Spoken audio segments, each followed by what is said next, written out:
ছাত্রীরা, তোমাদের সবাইকে নতুন বছরের অনেক অনেক শুভেচ্ছা জানাই।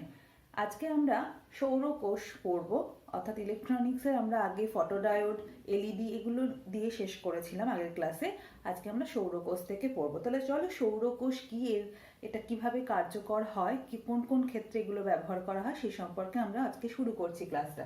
তাহলে সৌরকোষ আর কিছুই না, একটা পিএন জাংশন ডায়োড। সেই ডায়োডের একটা বৈশিষ্ট্য কি না, এই ডায়োডগুলো এমন কিছু মেটেরিয়াল দিয়ে তৈরি করা হয়, যেমন ধরো সিলিকন, যেটা আমরা জানি যে একটা অর্ধপরিবাহী। সেই অর্ধপরিবাহীর এনার্জি গ্যাপ বলতে আমরা যোজ্যতা ব্যান্ড এবং পরিবাহী ব্যান্ড এর মধ্যে যে গ্যাপটা, এই গ্যাপটা ইজি, অর্থাৎ গ্যাপ এনার্জি, যেটা নিষিদ্ধ অঞ্চলের যে গ্যাপ ইজি, সেই ইজিটা যখন 1.5 কাছাকাছি হয়, সে সমস্ত ক্ষেত্রে 1.5 ইলেকট্রন ভোল্টের কাছাকাছি, তাদেরকে আমরা এই রকমের সোলার সেল হিসাবে ব্যবহার করতে পারি। এবং এর কার্যকারিতা কিভাবে হয় আমরা জানবো। তাহলে এইরকম কিছু মেটেরিয়াল আছে, যেমন সিলিকন, এর ইজির যেটা বিশুদ্ধ অঞ্চলের যে গ্যাপ এনার্জি, সেটা মোটামুটি 1.11 ইলেকট্রন ভোল্টের কাছাকাছি। আবার কিছু যৌগ আছে, যেমন গ্যালিয়াম আর্সেনাইড। এই যৌগটার ইজির ভ্যালুটা মোটামুটি 1.43 ইলেকট্রন ভোল্টের কাছাকাছি। ফলে যেটা হয়, এই ধরনের অর্ধপরিবাহীকে আমরা সোলার সেল অর্ধপরিবাহীর সাহায্যে সোলার সেল তৈরি করতে পারি। এই সোলার সেলটা কাজ করে কিভাবে?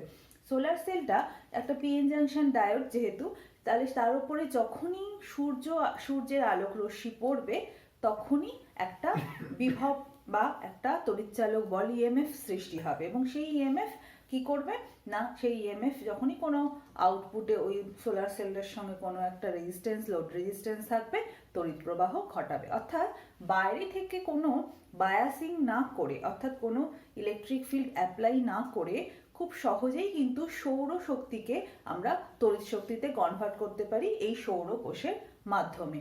তাহলে দেখো কি ঘটনা ঘটে আসলে, যখন সৌর শক্তি পড়ছে কোনো সোলার সেলে, তখন কি ঘটনা ঘটে।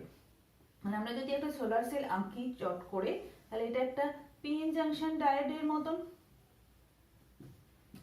আর এটা হচ্ছে তোমার ওদের নিঃশেষিত অঞ্চল বা যে দুজনের যে জাংশন, সেই অংশটা। তাহলে যখনই এখানে সূর্যালোক পড়বে, এবং সেই সূর্যালোকের এনার্জিকে আমরা এইচ নিউ দিয়ে ডিনোট করব। নিউ হচ্ছে ফ্রিকোয়েন্সি, এইচ হচ্ছে প্লাঙ্কস কনস্ট্যান্ট। তাহলে যে শক্তিটা পড়ছে সেটা হচ্ছে এইচ নিউ।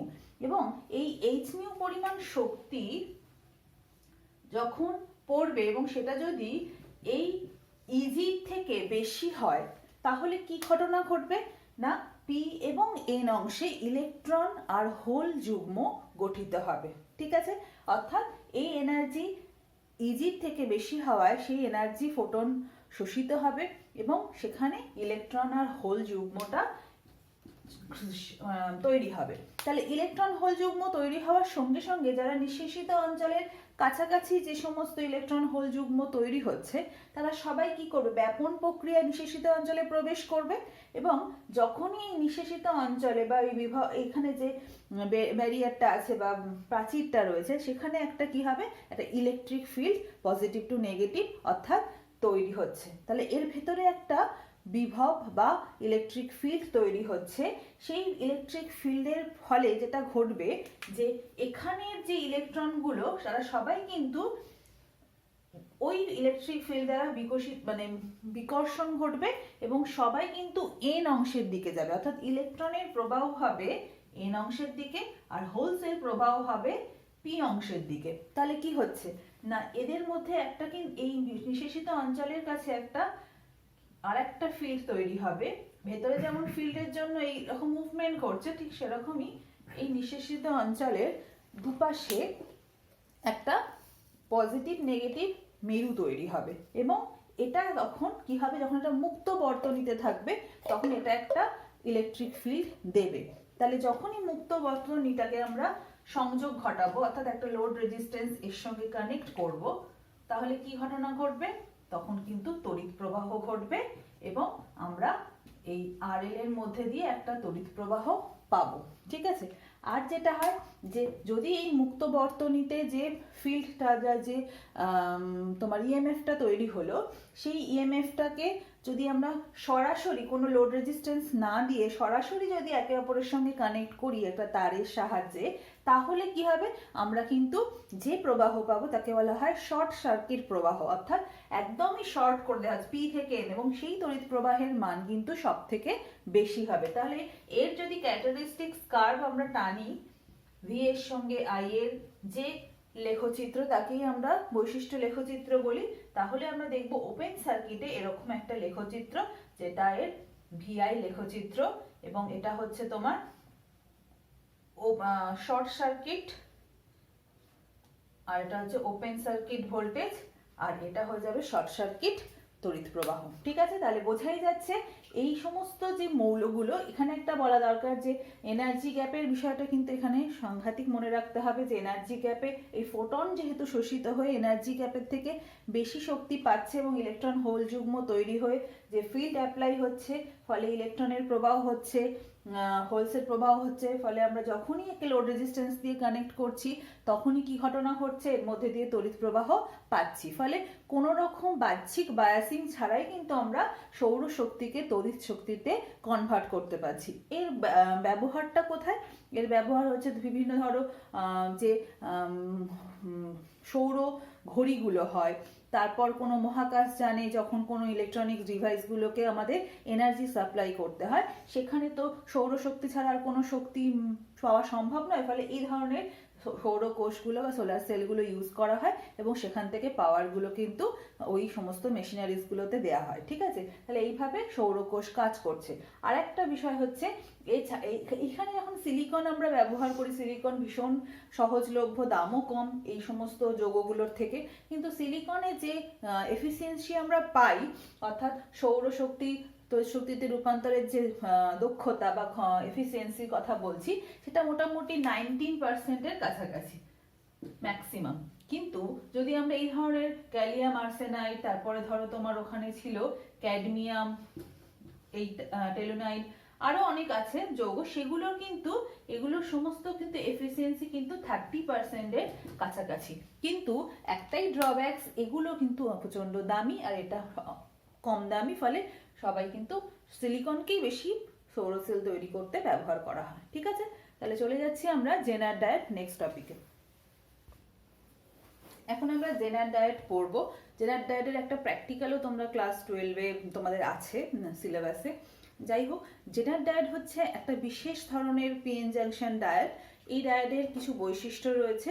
তার আগে আমরা শুধু মনে রাখবো একটা মেইন, জেনার ডায়েট বলতে কি বোঝো বা জেনার ডায়েট কাকে বলে, বললে আমরা যেটা বলবো, জেনার ডায়েট হচ্ছে একটা জাংশন ডায়েট যেটা কেবলমাত্র বিপরীত বায়াস বা বিপরীত যে রিভার্স বায়াসে ভঞ্জক অঞ্চল, ভঞ্জক অঞ্চল মানে কি ব্রেকডাউন রিজিয়ন, ব্রেকডাউন রিজিয়ন কি আমরা পরে আলোচনা করছি।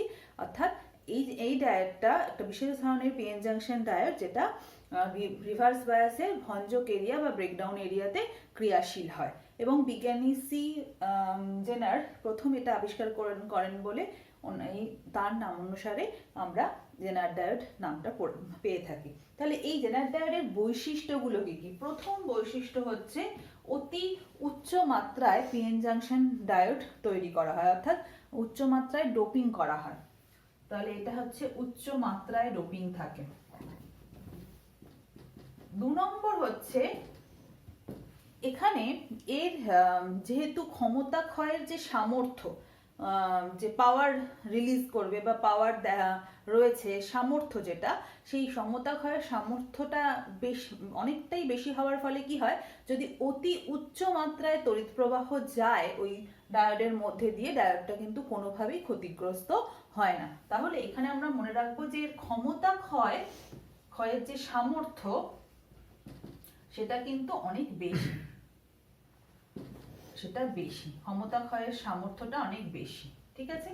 আর 3 নম্বর হচ্ছে যেহেতু এটা অতি উচ্চ মাত্রায় এটা ডোপড করা থাকে, ফলে এর যে নিঃশেষিত অঞ্চল বা এদের মধ্যে যে বেরিয়ারটা থাকে, বিভব প্রাচীর, সেটা খুবই কম, মাইক্রোমিটারের মতন বা 10⁻⁻⁶ মিটারের কাছাকাছি, তার মানে বিভব প্রাচীর কিন্তু ভীষণই কম, ফলে সহজেই তড়িৎ প্রবাহ ঘটতে পারে।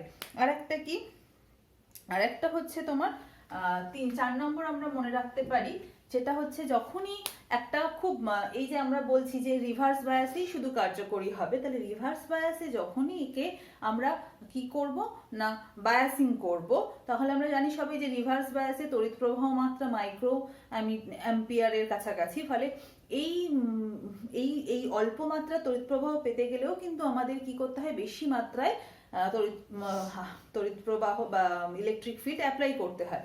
কিন্তু এখানে যেটা হয় যে এমনভাবে জেনারেল ডায়োডটা এই বৈশিষ্ট্যগুলো রয়েছে যে খুব অল্প মানের বিভবের সাহায্যেই কিন্তু এই কার্যকরিতা শুরু করে দেয়। অর্থাৎ প্রায় দেখা যায় বেশিরভাগ ক্ষেত্রে আমরাও যখন প্র্যাকটিক্যালটা করব, যেখানে দেখব যে প্রায় কাছাকাছি 5 ভোল্ট বিভব দিলেই, বিপরীত বায়াস দিলেই কিন্তু ও উচ্চ মাত্রায় তড়িৎ প্রবাহ শুরু করে দেয়। তাহলে ভেবে দেখো 5 ভোল্টে যদি আমি উচ্চ মাত্রায় তড়িৎ প্রবাহ পাই, তাহলে এটা কত রকম ভালোভাবে কাজ করা যায়। এবং এর যদি আমরা একটা ভিআই লেখচিত্র দেখি, তাহলে ভিআই লেখচিত্রটাকে ঠিক এরকম ভাবে, এদিকে ফরওয়ার্ড, এদিকে ভোল্ট, এদিকে তড়িৎ প্রবাহ, এটা হচ্ছে তোমার ফরওয়ার্ড বায়াসিং আমরা এরকম দেখবো তড়িৎ প্রবাহ, আর রিভার্স বায়াসিং এ দেখবো যে তড়িৎ প্রবাহ খুব কম কম এরকম আমরা পাবো, এবং একটা সময় হঠাৎ করে একটা বিভব পেয়েই ও উচ্চ মাত্রায় তড়িৎ প্রবাহ দেবে।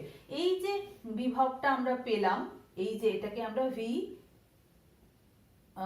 বি বা ভিজেড বলতে পারি, ঠিক আছে, ভিবি বা ভিজেড, অর্থাৎ ব্রেকডাউন ভোল্টেজ। যে ব্রেকডাউন ভোল্টেজে কি হবে, ওর তড়িৎ প্রবাহ হঠাৎ করে অতি উচ্চ মাত্রায় তড়িৎ প্রবাহ ঘটবে। এবং আমরা যদি তারপরেও ভিবির থেকে একটু বেশি বিভব অ্যাপ্লাই করি, তখন কি ঘটনা ঘটবে, তখনও কিন্তু তড়িৎ প্রবাহ অনেকটা বাড়বে।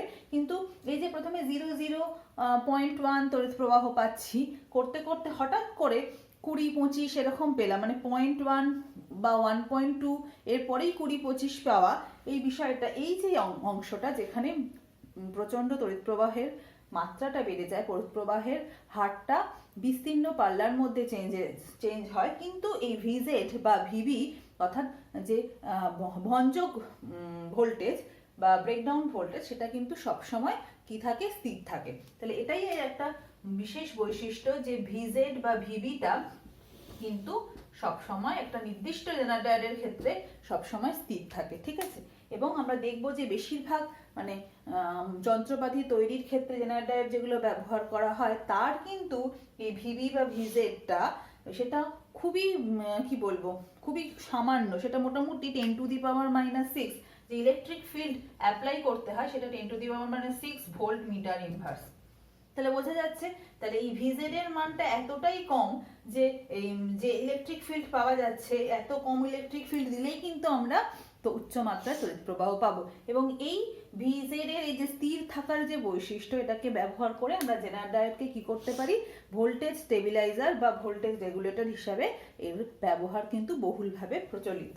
তাহলে তার জন্য একটা যদি সার্কিট আমরা আঁকি, দেখতে পাবো যে জেনারেল ডায়োডকে আমরা ভোল্টেজ রেগুলেটর হিসাবে বা স্টেবিলাইজার হিসাবে ব্যবহার করতে পারি। সেটার জন্য কিরকম একটা সার্কিট আমাদের দরকার, সেটার জন্য একটা ডিসি ব্যাটারির সঙ্গে একটা রেজিস্ট্যান্স, লোড রেজিস্ট্যান্স, তার সঙ্গে একটা জেনার ডায়োড থাকবে। আচ্ছা, জেনার ডায়োডকে এইরকম ভাবে আমরা চিহ্নিত করি, এটা হচ্ছে এর এন অংশ, এন প্রান্ত, আর এটা হচ্ছে বি প্রান্ত। আচ্ছা, এবার আমরা কি জানি সবাই, যে জেনারেল ডায়োড কেবলমাত্র রিভার্স বায়াসে কাজকর্ম করে। সুতরাং এন হচ্ছে দেখো পজিটিভ, আমরা আগে পড়েছি N K positive, P K negative করলে সেটা হয়ে যায় রিভার্স বায়াসিং। এর সঙ্গে একটা লোড রেজিস্ট্যান্স থাকে, এবং আমরা এই লোড রেজিস্ট্যান্সের এগেইনস্টেই কিন্তু আউটপুট ভোল্টেজটাকে মাপি। তাহলে এটা হচ্ছে আর এল, এবং আমরা দেখতে পাচ্ছি এখানে আই তড়িৎ প্রবাহ হচ্ছে, এটা হচ্ছে একটা বহির্বর্তনীর রোধ আর, আর এখানে তড়িৎ প্রবাহ হচ্ছে জেনারেলের মধ্যে দিয়ে আই জেড, আর এখানে আই এল। ঠিক আছে, তাহলে এই যে বর্তনীটা এখানে কি দেখাচ্ছে না, এখানে যখনই আমরা এইভাবে একটা জেনারেল ডায়োডকে রিভার্স বায়াসে যুক্ত করব একটা রেজিস্ট্যান্স ও একটা লোড রেজিস্ট্যান্সের সাহায্যে, তখন কি ঘটনা ঘটবে, তড়িৎ প্রবাহ কিন্তু ওই বারবার বলছি যে খুব অল্প বিভব দেওয়ার বিপরীত বায়াসিং করার সঙ্গে সঙ্গে অতি উচ্চ মাত্রায় তড়িৎ প্রবাহ পাবো, এবং এর যে এই লোড রেজিস্ট্যান্সের এগেইনস্টে বা এর যে আমি আউটপুট ভোল্টেজটা পাবো সেটা কিন্তু সব সময় ভিজেড স্থির থাকবে। জেনার ভোল্টেজ যেহেতু ফিক্সড, এই যে আমরা ভিজেড বা ভিবি যেটা দেখছি সেটা কিন্তু সব সময় একটা নির্দিষ্ট মান দেখাবে। ফলে এইভাবে কিন্তু আমরা একটা বর্তনীতে ভোল্টেজ রেগুলেটর হিসাবে জেনার ডায়োডকে ব্যবহার করতে পারি।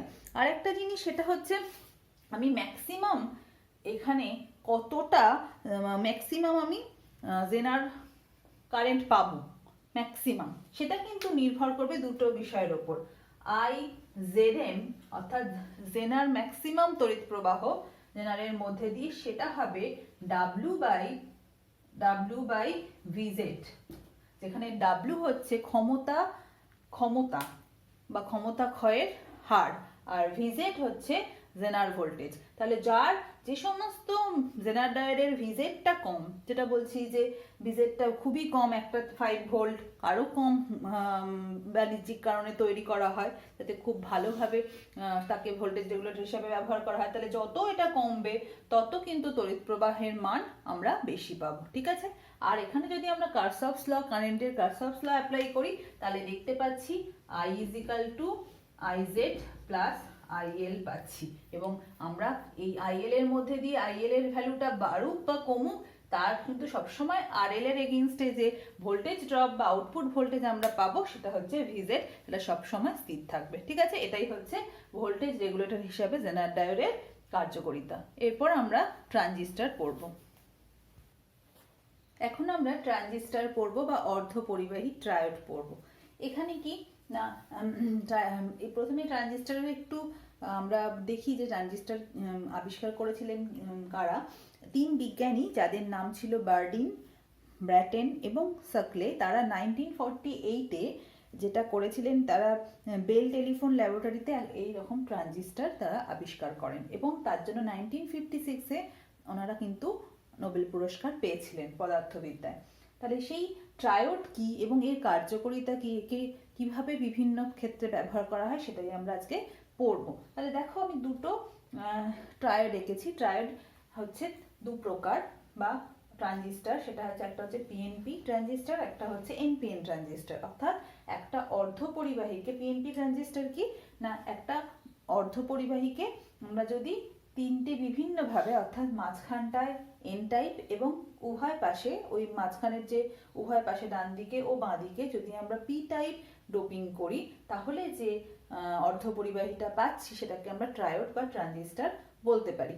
ঠিক একইভাবে যদি মাঝখানটায় পি টাইপ এবং উভয় পাশে এন টাইপ অর্ধপরিবাহী সৃষ্টি করা যায়, তাহলে যে সংস্থাটা বা যে গঠনটা আমরা পাচ্ছি সেটা একটা এনপিএন ট্রানজিস্টরের গঠন। তাহলে এখন দেখো, এই যে আমরা ট্রানজিস্টর তৈরি করব বলছি, এটার গঠনটা কেমন হবে বা এর ডোপিং কনসেন্ট্রেশনও কীরকম হবে, যার উপর ভিত্তি করে আমরা ট্রানজিস্টরের কার্যকারিতাগুলো পাবো। একটা যখন পিএনপি ট্রানজিস্টর আমরা তৈরি করব, তখন ওই অর্ধপরিবাহীগুলোকে মাঝখানটা যে তৈরি হবে, অর্থাৎ এন টাইপ যে ডোপিং করব, সেটা কিন্তু তুলনামূলকভাবে এর বেধটা কম হবে এবং ডোপিং কনসেন্ট্রেশনও কিন্তু অনেকটাই কম হবে। আর তার প্রথম প্রান্তে বা বাঁদিকের প্রান্তটা যেটা পি টাইপ, সেখানে কিন্তু ডোপিং কনসেন্ট্রেশন অনেক বেশি, আর বেধ কিন্তু মাঝখানের অংশ থেকে বেশি, কিন্তু ডান দিকের অংশ থেকে কিন্তু তুলনামূলকভাবে বেধটা কম হবে। অর্থাৎ আমরা যদি ডোপিং কনসেন্ট্রেশন বা বেধের কথা বলি, তাহলে এটা মোটামুটি 10⁵ × 10⁻20 এর ডোপিং কনসেন্ট্রেশন।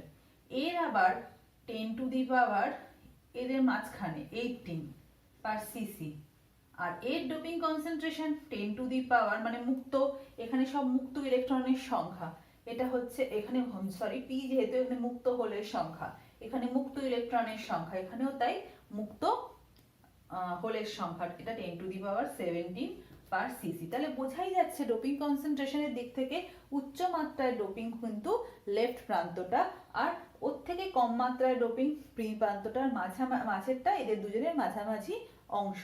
এবার এই যে অংশটা অর্থাৎ যেটার বেগ কম কিন্তু ডোপিং কনসেন্ট্রেশন বেশি, এটাকে আমরা বলবো এমিটার বা নিঃসারক।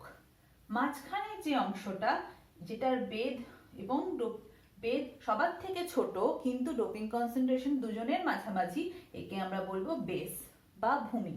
আর একদম শেষের প্রান্ত বা ডান দিকের যে অংশটা যেটা ডোপিং কনসেন্ট্রেশন সব থেকে কম এবং যেটা বেদটা সব থেকে বেশি, তাকে বলা হচ্ছে তোমার সংগ্রাহক বা কালেক্টর, সি। এবারে বক্তব্য হচ্ছে সবই বুঝলাম, ডোপিং কনসেন্ট্রেশন কেন বেশি আমরা যখন এর কার্যকারিতা পড়বো তখন আমরা এই বিষয়টা আরো ডিটেলসে পড়বো। শুধু একটুকু মনে রাখি যে এই যে কালেক্টর বা সংগ্রাহক, যে এর নামটা কেন কালেক্টর হলো এবং এমিটার যে সে কেন এমিটার হলো, বুঝতেই পারছি এমিটার মানে হচ্ছে সে এমিট করবে, কালেক্টর মানে সে কালেক্ট করবে, ভূমি এই দুটোকে কন্ট্রোল করবে, ঠিক আছে। কিন্তু ব্যাপারটা হচ্ছে এর বেদটা বেশি হওয়ার একটাই কারণ, এখানে তাপের আমরা দেখব যে এর কিন্তু রেজিস্ট্যান্সটা বাড়বে, ফলে এখানে কিন্তু তাপীয় নিঃসরণ ঘটবে বা তাপের অবক্ষয় হবে, ফলে যাতে তাপীয় অবক্ষয় ঠিকঠাক ভাবে হয় তাই এটা কিন্তু বেগটা তুলনামূলকভাবে সবার থেকে বেশি হয়, ঠিক আছে। ঠিক একইভাবে তাহলে বুঝতেই পারছি এখানে সব হোলস মুখ্য বাহক আর মাঝখানে হচ্ছে ইলেকট্রনস। আর এখানে যখন এনপিএন করব তাহলে তার একই জিনিস, কিন্তু এখানে ডোপিং কনসেন্ট্রেশন গুলো একটু অন্যরকম। যেমন এটা হয় মোটামুটি 10⁻21 পার সিসি, এটা হয় 10⁻17 পার সিসি, আর মাঝের অংশটা হয় 10⁻19 পার সিসি। অর্থাৎ পি দুটো এন অংশগুলো 21, 17 আর মাঝের অংশটা 10⁻19, এটা পি টাইপ। তাহলে এইভাবে কিন্তু একটা ট্রানজিস্টর তৈরি করা হচ্ছে এবং এর কার্যপ্রণালী আমরা এখন আলোচনা করব। তার আগে আমরা দেখে নিই এটাকে প্রতীক হিসাবে সিম্বলিকলি কিভাবে আমরা এটা লিখতে পারি। তাহলে দেখো এই যখন সিম্বল আমরা ইউজ করব সবসময় আমরা মনে রাখবো পিএনপি কথাটার অর্থ হচ্ছে, এখানে যখন আমরা তড়িৎ প্রবাহ দেখবো এর ভেতরে, তাহলে পি থেকে এন এর দিকে, ফলে আমরা এরকম ভাবে এটাকে করতে পারি।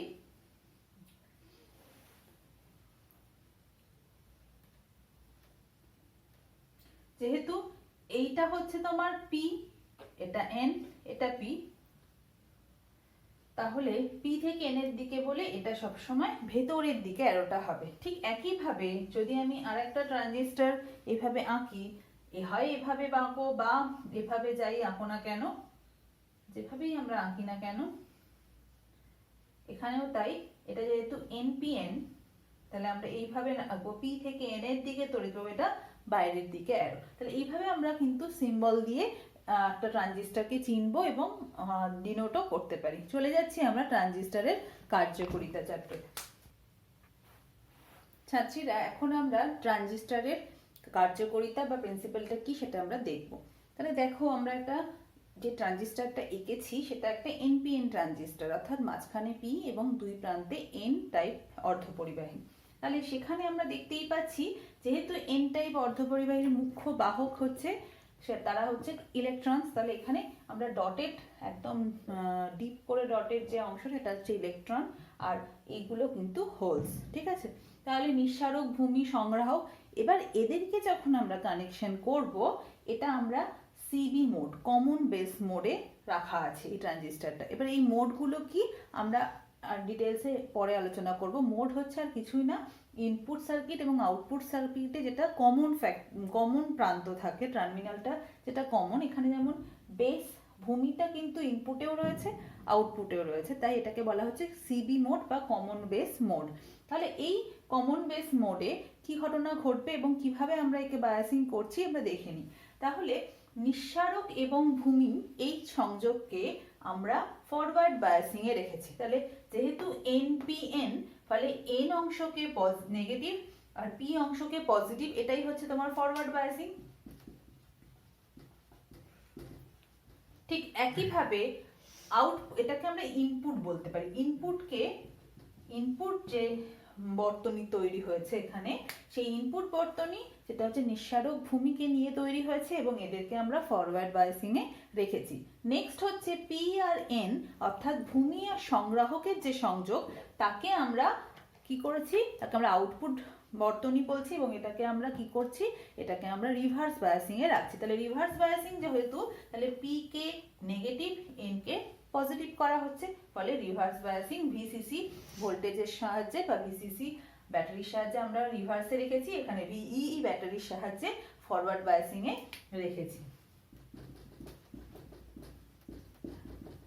এবার দেখো এই অবস্থায় কি ঘটনা ঘটবে, যখনই এরকম বায়াসিং দেয়া হবে বা সিস্টেমটাকে অন করা হবে, সুইচ অন করা হবে, তখন কি ঘটনা ঘটবে, তখন এইখানে যেহেতু নেগেটিভ, এই প্রান্তটা নেগেটিভ বায়াসিং, ফলে এখানে যে মুখ্য বাহক ইলেকট্রনগুলো রয়েছে তাদের কাজ হবে, তারা কিন্তু প্রথমেই যেটা ঘটবে 1 নম্বর, তাদের এই মুখ্য এন অংশে মুখ্য বাহকগুলো, ইনপুট অংশের মুখ্য বাহকগুলো ইলেকট্রনগুলো কিন্তু বিকর্ষিত হবে, তারা কিন্তু রিপালসিভ ফোর্স তারা নিজেরা পাবে, তারা বিকর্ষণ হবে এবং বিকর্ষণের প্রভাবে তারা কোন দিকে মুভমেন্ট করবে, পি অংশের দিকে বা ভূমির দিকে কিন্তু তারা যাবে।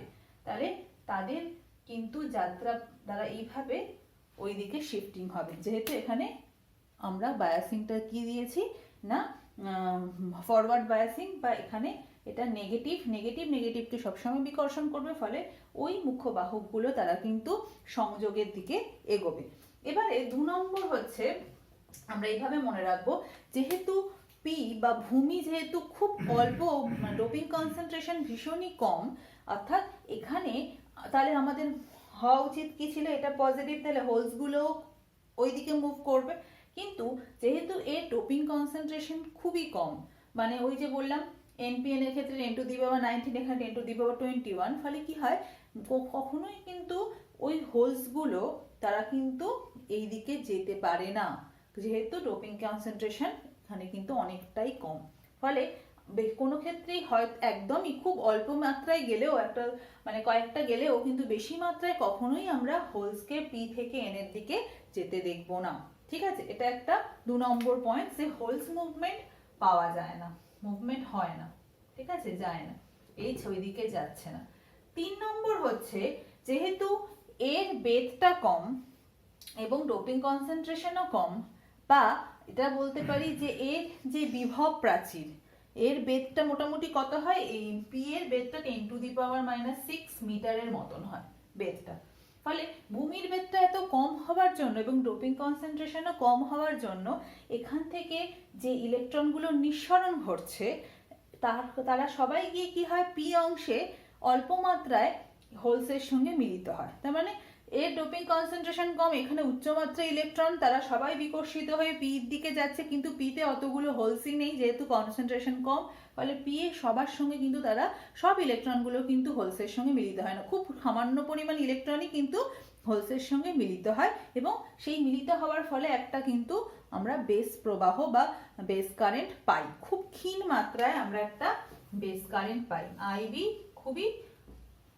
ক্ষুদ্র হয়, ক্ষুদ্র একটা বেস প্রবাহ বা বেস কারেন্ট আমরা পাই। তাহলে বাকি যে ইলেকট্রনগুলো রয়েছে যেটা মানে মাত্রাটা কিন্তু সাংঘাতিক, সেই ইলেকট্রনগুলো যেগুলো হোলসের সঙ্গে মিলিত হলো না, সেই বেশি মাত্রা ইলেকট্রনগুলো কি হবে, তখন এই যে এন প্রান্তটা রয়েছে রাইট সাইডের, সে দেখো পজিটিভলি বায়াসড, অর্থাৎ পজিটিভলি বায়াসড সংগ্রাহকের দ্বারা ওই ইলেকট্রনগুলো কিন্তু কি হবে না অ্যাট্রাক্ট হবে, ফলে তারা কিন্তু সবাই এন অংশে এই দিকে সংগ্রাহকে প্রবেশ করবে, ঠিক আছে, এবং তখন আমরা উচ্চমাত্রার আইসি প্রবাহ পাবো, যেহেতু ইলেকট্রনের মুভমেন্ট এদিকে, তাহলে প্রবাহটা কোন দিকে হবে, তার উল্টো দিকে, সেই জন্য দেখো আইসির ডিরেকশনটা উল্টো দিকে।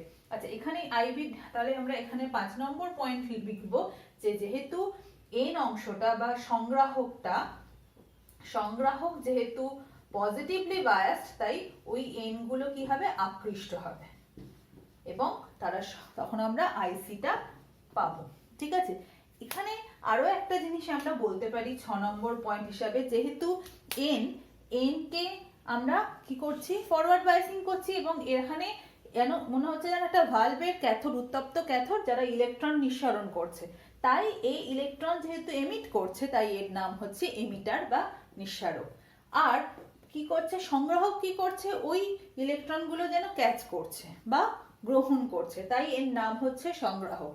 আর মাঝখানের ভূমিটা কি করছে, করছে এই দুটো যে কন্ট্রোলিং পাওয়ার কিন্তু এই ভূমির কাছে আছে, ওই কিন্তু সাপ্লাইয়ের ব্যাপারটাকে কন্ট্রোল করছে, তাই এ কন্ট্রোলার হিসাবে কাজ করছে। তাহলে একটা ট্রানজিস্টার নিঃসারক কেন, কেন তার নাম সংগ্রাহক এবং কেন ভূমি, সেটা কিন্তু আমরা দেখলাম। ঠিক আছে, আচ্ছা আরেকটা জিনিস আমাদের এখানে মনে রাখতে হবে যে ডিরেকশনগুলো কারেন্টের। এখানে তো আমরা দেখলাম যে ইলেকট্রন এইদিকে যাচ্ছে বলে আইসি প্রবাহ এদিকে আসছে। আচ্ছা এখানে কি হচ্ছে, আইই বা এমিটার যেটা প্রবাহ মাত্রা পাচ্ছি, সেখানেও দেখো ইলেকট্রন ওইদিকে যাচ্ছে বলে উল্টো দিকে পাচ্ছি। আর বেস প্রবাহটার ডিরেকশন এরকম কেন না, আমরা জানি হোলস আর ইলেকট্রনের মুভমেন্ট এইদিকে, তাহলে এইরকম ভাবে আসছে, ফলে আইবি ডিরেকশনটা ওইদিকে। তাহলে ইলেকট্রন যেহেতু এইভাবে এসে এখানে আসছে, তাহলে আইবি ডিরেকশন উল্টো দিকে। তাহলে আমরা যদি এইভাবে এখানে কারশফস ল অ্যাপ্লাই করি বা এমিটারের যে কারেন্টটা আমরা পাচ্ছি সেটা আসলে কি হচ্ছে, খুব অল্প মাত্রায় বেস কারেন্ট পাচ্ছি আর খুব বেশি আমরা কালেক্টর প্রবাহ পাচ্ছি। ঠিক আছে, এখানে আমরা বলতেই পারি যে আইসি আইবিটা মাছ লেস দেন আইসি হওয়ার জন্য আমরা এটা লিখতেই পারি যে আইই অ্যাপ্রক্সিমেটলি ইকুয়াল টু হচ্ছে আইসি। এবারে আমরা যদি এদের রেজিস্ট্যান্সের কথাটা বলি, আমরা এই যে ট্রানজিস্টার, এই ট্রানজিস্টার নামের মিনিং কি সেটা জানতে গেলে আমাদের কিন্তু ইনপুট ও আউটপুট রেজিস্ট্যান্সের কথাটা জানতে হবে।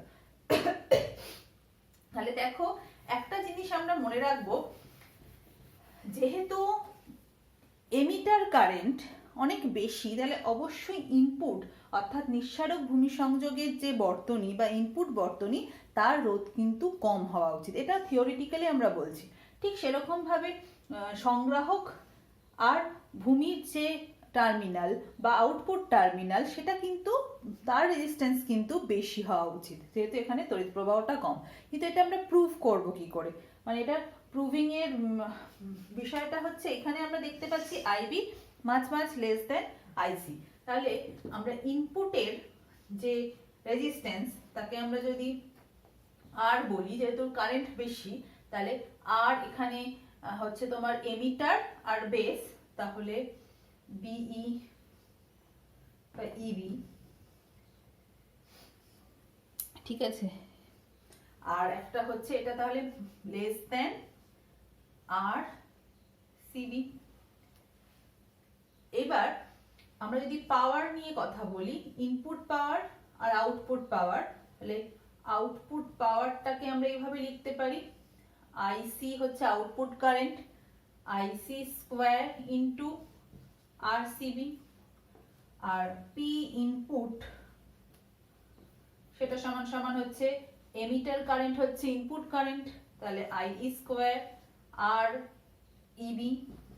তাহলে দেখতেই পাচ্ছি যে আইই আর আইসি যদি অ্যাপ্রক্সিমেটলি এক হয়, যেহেতু আইবিটা বেস কারেন্টটা খুবই কম, তাহলে এটা যদি সমান হয় তাহলে এই স্কোয়ার গুলো প্রায় সমান ধরে নিচ্ছে। তাহলে যেহেতু এ হচ্ছে এর থেকে বড়, আউটপুট রেজিস্ট্যান্স যেহেতু ইনপুট রেজিস্ট্যান্সের থেকে বড়, সুতরাং আমরা বলতেই পারি পি আউটপুট সেটা গ্রেটার দ্যান পি ইনপুট। তাহলে দেখো যখনই আমি আউটপুটে যে ব্যয়িত ক্ষমতা সেটা যদি বেশি হয় ইনপুটের থেকে, তাহলে ট্রানজিস্টরের কার্যকারিতা সফল হলো, অর্থাৎ আমি কম ইনপুট সিগন্যাল দিয়ে বেশি আউটপুট ভোল্টেজ পাচ্ছি। তাহলে এটাই কিন্তু একটা ট্রানজিস্টরের কার্যকারিতা, যে সে কিন্তু কম ইনপুট নিয়ে বেশি আউটপুট আমাদের দিচ্ছে। ঠিক আছে, তাহলে এই হচ্ছে ব্যাপার। এবারে নামটা কেন ট্রানজিস্টর, তাহলে দেখতে পাচ্ছি যত সময় যাবে, যত আমি ট্রায়োডকে ইউজ করব, তত কিন্তু এর ইনপুট যে রেজিস্ট্যান্স সেটা কমতে থাকবে, আউটপুট রেজিস্ট্যান্স বাড়তে থাকবে, এবং আমরা সেই জন্যই কিন্তু সংগ্রাহক একটু বেদটা চওড়া হয়, কারণ অপচয়িত ক্ষমতা অর্থাৎ যখন তত তাপ শক্তি উৎপন্ন হবে সেটা কিন্তু রেডিয়েট হয়ে যাবে। ঠিক আছে, আচ্ছা যেটা বলছিলাম যে যত সময় যাবে তত কিন্তু এই ইনপুট টার্মিনালের যে রোধ সেটা কিন্তু আউটপুট টার্মিনালের রোধের থেকে আরো কমতে থাকবে, অর্থাৎ এটা কমবে ওটা বাড়বে। তার মানে যেন মনে হচ্ছে ইনপুট থেকে আউটপুটে রেজিস্ট্যান্সটা কি হচ্ছে, ট্রান্সফার হয়ে যাচ্ছে। তাহলে ট্রান্সফার রেজিস্ট্যান্স বা ট্রানজিস্টার, এখান থেকেই কিন্তু এরকম ট্রায়োডকে, অর্ধপরিবাহী ট্রায়োডকে ট্রানজিস্টার নামে নামকরণ করা হলো। আচ্ছা এটা গেল পিএনপি, এনপিএন। যদি এটা পিএনপি হতো তাহলে এক্ষেত্রে কি হতো, তাহলে এইগুলো সব হোলস হয়ে যেত। আমরা যদি চট করে এটা এঁকে ফেলি তাহলে এগুলো সব কিন্তু তখন ইলেকট্রনের পরিবর্তে এরা হোলস হতো, এগুলো হতো ইলেকট্রন,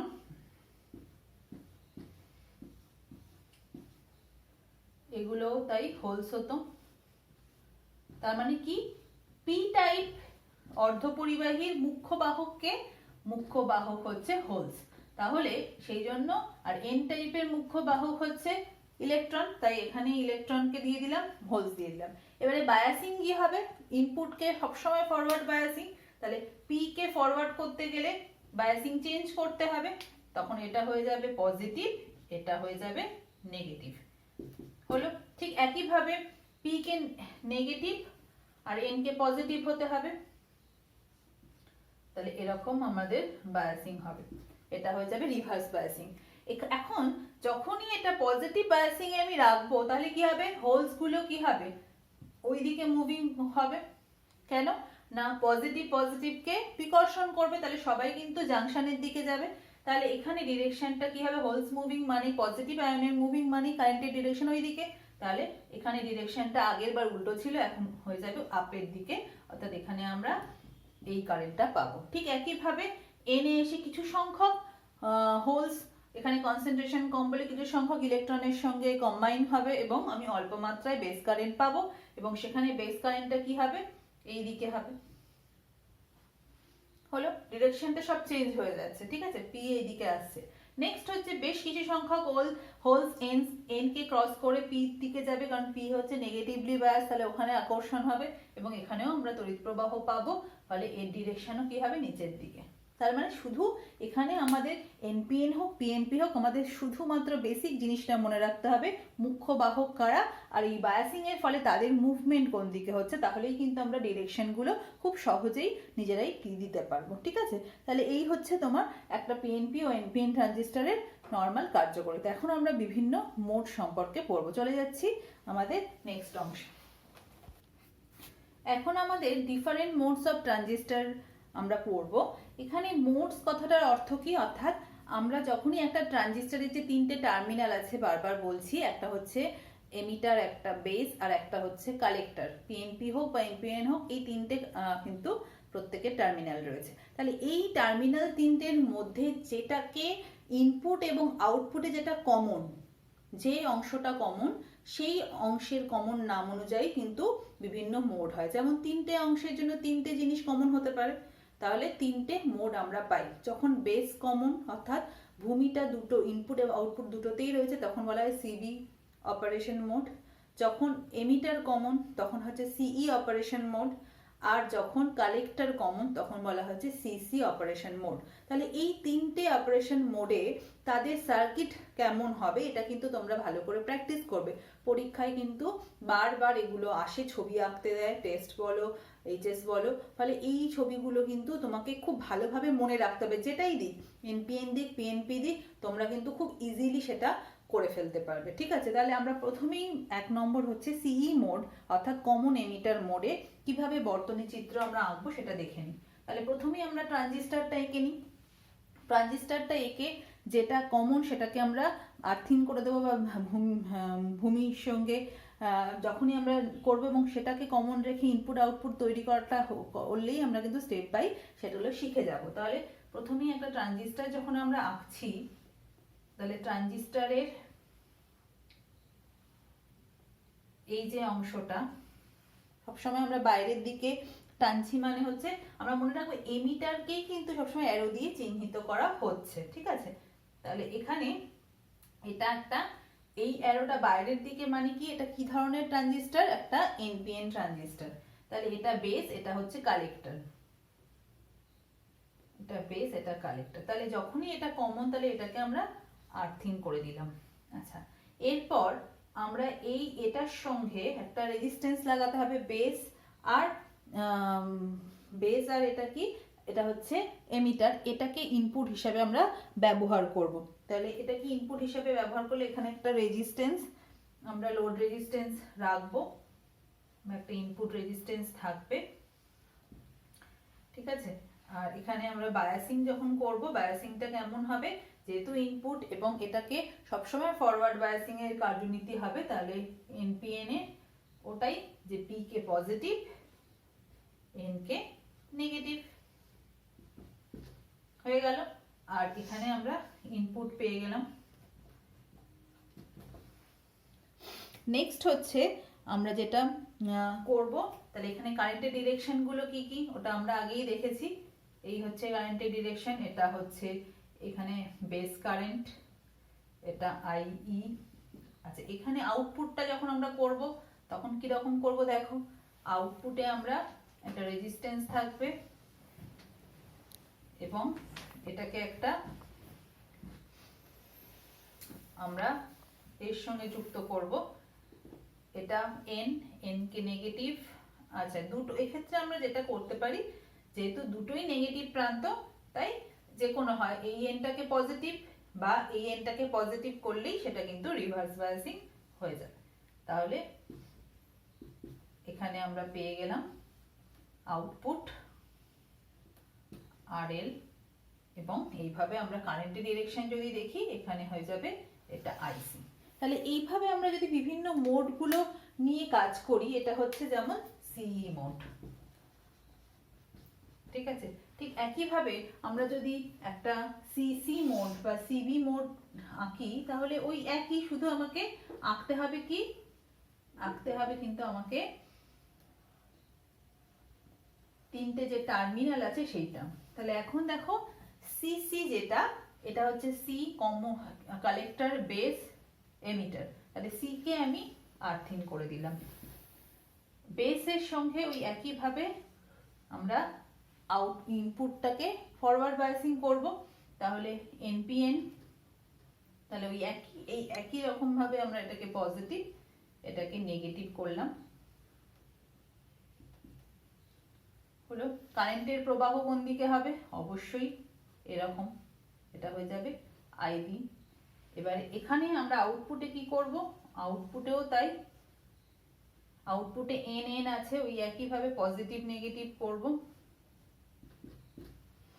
এবং আমরা আউটপুট বর্তনীতে পাবো। এখানে আমরা এখানে ডিরেকশনটা কি হবে, এই দিকে, অর্থাৎ এটা হয়ে যাবে আইই, আর এইটা হয়ে যাবে এইভাবে আইবি, ঠিক আছে।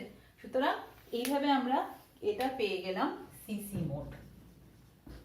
আর একটা সিবি মোড, যেটা আগেই আমরা এঁকেছিলাম সিবি মোডের বর্তনীটা, সেটা আমরা ট্রানজিস্টরের বদলে ওই অর্ধপরিবাহী যে ওই লম্বা স্লাইড এঁকেছিলাম, কিন্তু সিবি মোডটা আমরা আগেই পড়ে ফেলেছি। তাহলে এই দুটো মোড কিরকম হবে, আমাদের দুটো জিনিসে মাথায় রাখতে হবে। ইনপুট আউটপুটকে আমাকে আগে ভাগ করে নিতে হবে, ইনপুট সবসময় ফরওয়ার্ড, আউটপুট সবসময় রিভার্স। তাহলে চলো এখন আমাদের যেটা সব থেকে বেশি মানে ট্রানজিস্টরকে কাজ করানো হয়, সেটা হচ্ছে সিই মোডে। তাহলে সিই মোডের সার্কিট কেমন হবে এবং এর আউটপুট ক্যারেক্টারিস্টিক্স গুলো কি কি হবে, এটাই আজকে আমাদের শেষ টপিক। তাহলে চলো চলে যাই নেক্সট টপিকে। এখন আমরা আমাদের শেষ topic, common emitter characteristics of a transistor. অর্থাৎ একটা ট্রানজিস্টর যখন কমন এমিটার মোডে থাকবে তখন তার ক্যারেক্টারিস্টিক্স কার্ভস গুলো কি হবে, সেটা হচ্ছে আমাদের আলোচ্য বিষয়। এটা আমাদের ক্লাস 12 এর প্র্যাকটিক্যালও আছে, আমরা দেখে নেব, এটার সঙ্গে সঙ্গে প্র্যাকটিক্যালটা আমাদের আলোচনা হয়ে যাবে। তাহলে দেখো আমি একটা সার্কিট এঁকেছি, এই সার্কিটটা কিন্তু আগে যে সিই মোড এঁকেছিলাম তার থেকে একটু অন্যরকম। এটা হচ্ছে আমরা একদম ওই যন্ত্রের যে সার্কিটটা আছে, যেটা ওই একটা ট্রানজিস্টর যখন এই মোডে কাজ করবে, এটা একটা যন্ত্র, একটা আমাদের সিস্টেম থাকে, সেই সিস্টেমের একটা পুরো আমরা বর্তনী চিত্র এঁকেছি। সেখানে দেখা যাচ্ছে মানে এই যে সিই ক্যারেক্টারিস্টিক্স বলতে আমরা আসলে কি বুঝি। সিই ক্যারেক্টারিস্টিক্স আর কিছুই না, যখন এমিটারকে কমন রাখা হয় এবং সেই সময় বিভিন্ন ভোল্টেজের জন্য যে ভিআই লেখচিত্রগুলো পাই, তাকে আমরা সেই লেখচিত্রগুলোকেই ক্যারেক্টারিস্টিক্স কার্ভ বলা হয়। আর এখানে সবসময় মনে রাখবো এমিটারকে এমিটারকে আর্থিং করা হয়, অর্থাৎ এমিটার হচ্ছে দুটোর মধ্যে কমন আউটপুট ইনপুটের মধ্যে, এবং ইনপুট টার্মিনালে থাকে কে বেস, আর এমিটার আউটপুট টার্মিনালে থাকে কালেক্টর আর এমিটার, ঠিক আছে।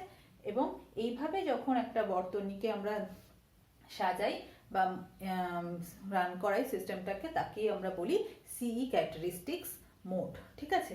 আর এর যে ক্যারেক্টারিস্টিক্স কার্ভস গুলো দু রকমের হয়, 3 রকমের কার্ভ আমরা পাই ক্যারেক্টারিস্টিক কার্ভ, এবং পরীক্ষায় 3 রকমের কার্ভই আঁকতে দেওয়া হয় এই প্র্যাকটিক্যালটায়, একটু বড় লেন্দি প্র্যাকটিক্যাল। সেটা হচ্ছে কি, প্রথমে হচ্ছে ইনপুট ক্যারেক্টারিস্টিক্স, অর্থাৎ ইনপুট ভোল্টেজের সঙ্গে ইনপুট কারেন্টের কিরকম চেঞ্জেস হয় সেটা যখন আমরা করব, আমরা আলোচনা করব।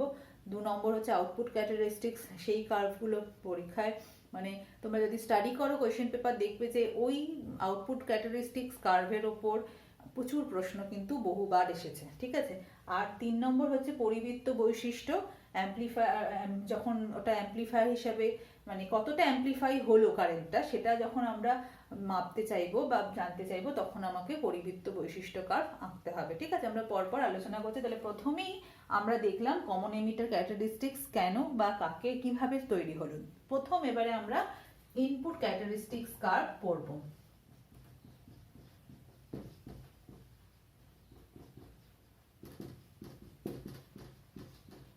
ইনপুট ক্যারেক্টারিস্টিক্স কার্ভ করতে গেলে যেটা আমাদের প্রথম করতে হবে, আমাদের ইনপুটটাকে আগে দেখে নিতে হবে। ইনপুট কি আছে, বেস আর এমিটারকে নিয়ে ইনপুট। তাহলে বেস, এটা যেহেতু এনপিএন ট্রানজিস্টর, তাহলে পি কে পজিটিভ দেখো আর এন কে হচ্ছে নেগেটিভ, এটা আমরা সবাই জেনে গেছি। আচ্ছা, এখানে যেহেতু ইনপুটে আমরা একটা মাইক্রো অ্যামিটার লাগানো রয়েছে, অর্থাৎ মাইক্রো অ্যামিটার চেঞ্জেস গুলো হবে। আর দেখো আউটপুটে মিলি অ্যাম্পিয়ার লাগানো আছে, তাহলে মাইক্রো অ্যামিটারের সাহায্যে কারেন্ট সেটা মিলি অ্যাম্পিয়ারে কনভার্ট হবে, বুঝতেই পারছি অ্যাম্প্লিফাই হবে যাকে। তাহলে এখানে ইনপুটে আমরা দেখতে পাচ্ছি একটা মাইক্রো অ্যামিটার লাগানো রয়েছে, একটা ভোল্ট মিটার লাগানো আছে যার সাহায্যে আমরা বেস এমিটার ভোল্টেজটাকে মাপবো। আচ্ছা, আর যেটা ইনপুট সোর্স সেটা হচ্ছে ভিবিবি, একটা ব্যাটারি যেটার সাহায্যে ফরওয়ার্ড বায়াসিং হচ্ছে ইনপুটটা।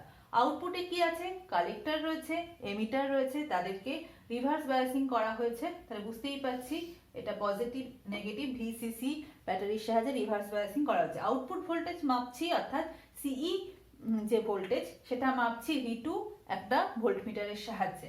আর আমরা এর কারেন্টটাকে আইসি কারেন্টটাকে মাপছি মিলি অ্যাম্পিয়ারের সাহায্যে, মিলি অ্যামিটারের সাহায্যে, ঠিক আছে। এই হচ্ছে পুরো বর্তনীটা এবং কারেন্টের ডিরেকশনগুলো আমরা সবাই জেনে গেছি, এইভাবে হচ্ছে। এবারে ইনপুট ক্যারেক্টারিস্টিক্স কার্ভ আসলে কি, এখানে RH1 আর RH2 দুটো নতুন জিনিস আমরা দেখতে পাচ্ছি। RH1 হচ্ছে রিওস্ট্যাট 1, RH2 হচ্ছে রিওস্ট্যাট 2 যেটা আউটপুটে লাগানো রয়েছে। অর্থাৎ রিওস্ট্যাটকে আমরা কি জানি, রিওস্ট্যাট হচ্ছে ভেরিয়েবল রোধ, যেটা অর্থাৎ রোধকে পরিবর্তন করে আমরা কিন্তু কারেন্টের মান চেঞ্জেস পরিবর্তন করব এবং সেক্ষেত্রে ইনপুট এবং আউটপুটের ভোল্টেজগুলোও চেঞ্জেস হবে বা ভোল্টেজ অর্থাৎ ভোল্টেজের পরিবর্তন তার সঙ্গে সঙ্গে কারেন্টের পরিবর্তন কি হবে সেইটাই আমরা মাপতে চলেছি। তাহলে প্রথমেই যেটা করতে হবে ইনপুট ক্যারেক্টারিস্টিক্স এর জন্য, যে আউটপুট যে ভোল্টেজ VCE একে ফিক্সড করতে হবে। অর্থাৎ আমরা RH2 কে আপ ডাউন করে এই সিইটাকে একটা নির্দিষ্ট মানে ফিক্সড করলাম। প্রথম যেটা করতে হবে সিইটাকে 0 করে আমাকে দেখতে হবে, ভিবিটাকে 0 করে আমাকে দেখতে হবে আইভির ভ্যালুটা কি হচ্ছে, অর্থাৎ বেস কারেন্টের ভ্যালুটা প্রথমে কি হচ্ছে সেটা আমরা মেপে নিলাম। তারপর আমাকে ভিসির একটা ধরো 2 ভোল্ট কথার কথা বলছি, VCE এটা 2 ভোল্টে রেখে আমরা কি করলাম, আমরা এইখানে চেঞ্জেস গুলো করছি, অর্থাৎ এই RH1 চেঞ্জ করে VBটাকে চেঞ্জ করছি, তার সঙ্গে সঙ্গে আমরা ইনপুট কারেন্ট IBর কি চেঞ্জেস হচ্ছে সেটা আমরা গ্রাফে প্লট করলাম। অর্থাৎ ধরো VEB ওটা একটা তোমাদের তোমরা প্র্যাকটিক্যালে যখন যাবে তখন দেখবে এরকম একটা পাল্লা রয়েছে, তাহলে পাল্লায় তুমি 10 ঘর করে চেঞ্জ করলে তাহলে VBর পরিবর্তনটা তুমি করলে প্রথমে 10 ভোল্ট নিলে, বা আমি বলছি মানে ওখানে যে রেঞ্জগুলো থাকে আমি জাস্ট কথায় বললাম 2 ভোল্ট নিলে, তার জন্য তুমি দেখলে মাইক্রোমিটারের পার্টটা কত হচ্ছে, তার মানে ওর মধ্যে দিয়ে কত বেস কারেন্ট আমার যাচ্ছে, তাহলে সেইটা আমরা নোট ডাউন করলাম। আবার ওটাকে 2.5 করলাম, তার জন্য বেস কারেন্ট কত হলো। এইভাবে আমি অনেকগুলো রিডিং পেলাম, কিন্তু প্রত্যেক ক্ষেত্রে VCর ভ্যালুটা 2 ভোল্টে ফিক্সড, ঠিক আছে। তাহলে এইভাবে কিছু আমি প্লটিং পয়েন্ট পেলাম, যেটা হচ্ছে VBর সঙ্গে আমরা কিন্তু আইবির একটা পরিবর্তন লক্ষ্য করলাম এবং একে যদি আমরা গ্রাফিক্যালি প্লট করি আমরা দেখব গ্রাফটা কিরকম হবে, এইরকম একটা হবে। এটা হচ্ছে ধরো VCর ভ্যালুটা এখানে 2, ঠিক আরো একটা গ্রাফ আমি পাবো যেখানে আমরা VCর ভ্যালুটা দেখবো হয়তো 3 ভোল্ট বা 5 ভোল্ট বা 4 ভোল্ট, তার মানে VCর ভ্যালুটা আমরা যখন চেঞ্জ করে আবার পুরো জিনিসটাকে আবার রিপিট করব, সিস্টেমটাকে আবার প্রথম থেকে করব, তাহলে দেখব যে প্রত্যেক ক্ষেত্রে আমি আলাদা আলাদা লেখচিত্র পাবো। এটাকেই বলা হচ্ছে ইনপুট ক্যারেক্টারিস্টিক্স কার্ভ। চলে যাচ্ছে এবারে আউটপুট ক্যারেক্টারিস্টিক্স কার্ভ। সেটা কি? দেখো 2 নম্বরে এখানে কি হবে না, আউটপুট ক্যারেক্টারিস্টিক্স কার্ভে যখন আমি ইনপুট কারেন্টটাকে ফিক্সড করব, আইভিটাকে ফিক্সড রেখে আমি কি করব, আরএইচটাকে রিওস্ট্যাট 2 কে চেঞ্জ করে আমি ভিসিটাকে পরিবর্তন করব এবং তার জন্য আমি আইসির মানগুলোকে নোট করব। তাহলে ভিসির পরিবর্তনের সঙ্গে সঙ্গে আইসির যে পরিবর্তন সেটাকে যদি আমরা গ্রাফিক্যালি প্লট করি, তাহলে যে ক্যারেক্টারিস্টিক্স কার্ভ আমরা পাবো সেটাকে বলা হচ্ছে আউটপুট ক্যারেক্টারিস্টিক্স কার্ভ। তাহলে সেই কার্ভটা কিন্তু অনেকগুলো বৈশিষ্ট্য আছে, সেগুলোই আমরা পরপর দেখে নিই। তাহলে দেখো আউটপুট ক্যারেক্টারিস্টিক্স কার্ভে আমরা কি কি করছি, আমরা এদিকে ভি সি কে প্লট করছি আর এদিকে আইসি কে প্লট করছি। আর অবশ্যই দেখতে পাচ্ছি এখানে আমরা সবসময় জানি যে ভিসি এর ভ্যালুটা সবসময় ভোল্টে হবে, এটা হচ্ছে মিলি অ্যাম্পিয়ারে হবে।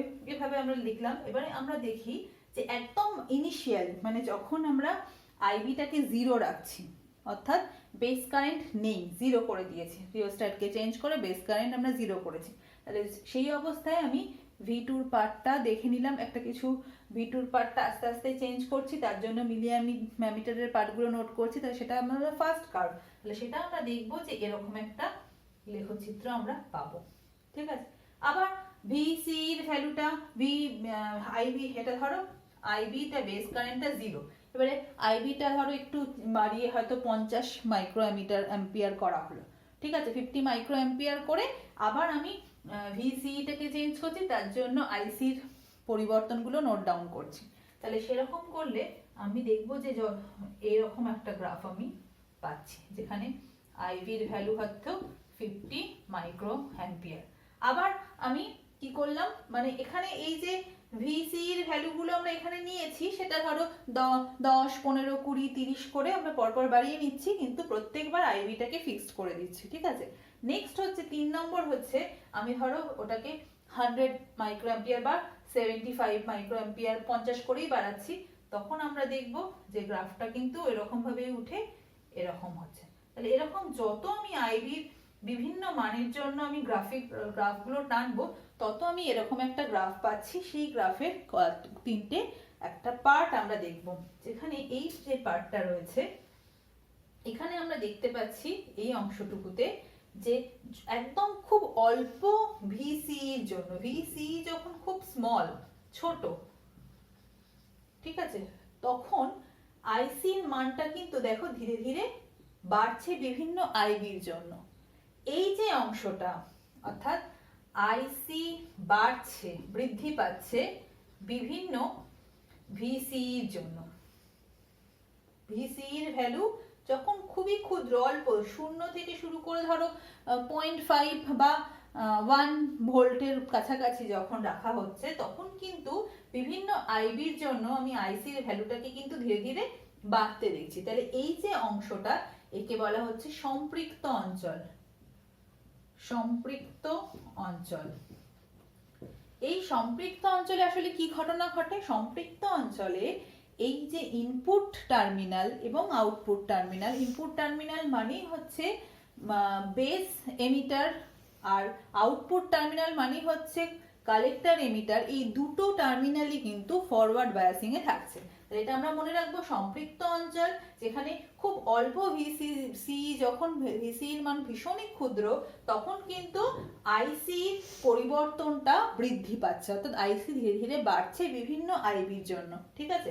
এবং এই অঞ্চলটাকে আমরা সম্পৃক্ত অঞ্চল কেন বলছি না, এখানে সম্পৃক্ত হচ্ছে একটাই কারণে যে এখানে দুটো মোডই অর্থাৎ ইনপুট আউটপুট, অর্থাৎ আমরা দেখতে পেলাম এটা হচ্ছে তোমার বি মোড অর্থাৎ বেস এমিটার, আর একটা হচ্ছে কালেক্টর এমিটার, এটা দুজনেই কিন্তু কি থাকছে, ফরওয়ার্ড বায়াসিং এ থাকছে।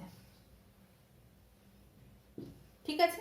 নেক্সট হচ্ছে এই অংশটা, যেখানে আমরা দেখতে পাচ্ছি যে ভিসির পরিবর্তনটা, ভিসিটা কি হচ্ছে না, ভিসির পরিবর্তনটা আমরা ধীরে যখন বাড়াচ্ছি, যখন বৃদ্ধি পাচ্ছে ভিসি, তখন কিন্তু কারেন্টের খুব একটা পরিবর্তন ঘটছে না, তাই না? কারেন্ট দেখো মোটামুটি একই রকম রয়েছে। একটুখানি আমি এটাকে চেঞ্জ করলাম। এই যে অংশটা মানে ফ্ল্যাট রিজিয়ন, যেখানে কিন্তু আমি ভোল্টেজ বাড়াচ্ছি কিন্তু কারেন্ট মোটামুটি স্টেবল রয়েছে, তাহলে এই যে অংশটা এটাকে বলা হচ্ছে সক্রিয় অঞ্চল। এই অংশটাকে বলা হচ্ছে সক্রিয় অ্যাক্টিভ রিজিয়ন বা সক্রিয় অঞ্চল। সক্রিয় অঞ্চলেই কিন্তু ট্রানজিস্টর সবসময় বিবর্ধক হিসাবে, অ্যাম্পলিফায়ার হিসাবে কাজ করে, এবং সক্রিয় অঞ্চলেই আমরা এর যে ক্যারেক্টারিস্টিক্স কার্ভের বিষয়টা সেটা হচ্ছে এই ফ্ল্যাট রিজিয়নটা পাই। এখানে কি হয়, সক্রিয় অঞ্চলে কিন্তু এই বিই আর সিই যেটা হচ্ছে সক্রিয় অঞ্চল 2 নম্বর, যেটা অ্যাক্টিভ রিজিয়ন, এই অঞ্চলে কিন্তু বিই অর্থাৎ ইনপুট ও সিই আউটপুট, এই টার্মিনালগুলো দুজনেই ইনপুট থাকছে তোমার ফরওয়ার্ডে আর আউটপুট থাকছে রিভার্স বায়াসে, ঠিক আছে? তাহলে এখানেই কিন্তু এই অঞ্চলেই কিন্তু ওর অ্যাক্টিভনেসটা আমরা দেখতে পাই, এখানেই অ্যাম্পলিফায়ার হিসেবে ট্রানজিস্টরকে কাজ করানো হয়। লাস্ট স্টেজ যেটা আমরা মনে রাখবো এটা হচ্ছে এই অংশটা, এটাকে বলা হয় কাট অফ রিজিয়ন। এটাকে বলা হচ্ছে কাট অফ রিজিয়ন। সেটা কি? এটা হচ্ছে এখানে কি হচ্ছে দেখো, যখন আইবিটা 0 এবং তখন ভিসির পরিবর্তনের সঙ্গে সঙ্গে আমরা প্রায় কোনো আইসি পাচ্ছি না। এই যে আইসির মানটা সবসময় প্রায় কিছু পাওয়া যাচ্ছে না, এখানে দেখো কোনো আইসির ভ্যালু নেই।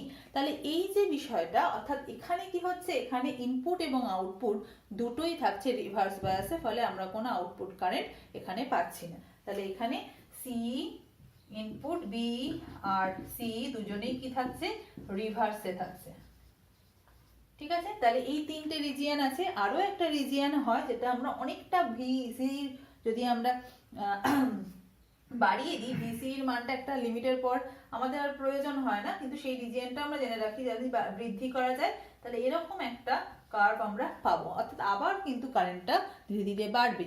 এখানে কি হয়, এখানে আমরা বলি ব্রেকডাউন অঞ্চল, এখানে কিন্তু ব্রেকডাউন শুরু হয় এবং অতি উচ্চ মাত্রায় তড়িৎ প্রবাহ পাওয়া যায়, ঠিক আছে? তাহলে এটাই হচ্ছে আউটপুট ক্যারেক্টারিস্টিক্স। সবসময় পরীক্ষায় বর্তনীটা আঁকতে দেয়, বর্তনী আঁকতে দিয়ে এই কার্ভটার বৈশিষ্ট্যগুলো 3টে রিজিয়নের কথা জানতে চায়, ঠিক আছে? তাহলে এগুলো আমরা মনে রাখবো, ভালো করে প্র্যাকটিস করবো। লাস্ট যে কার্ভটা আমরা পড়বো সেটা হচ্ছে কি না, পরিবৃত্ত বৈশিষ্ট্য লেখচিত্র, 3 নম্বর। পরিবৃত্ত বৈশিষ্ট্য লেখচিত্র। তাহলে দেখো,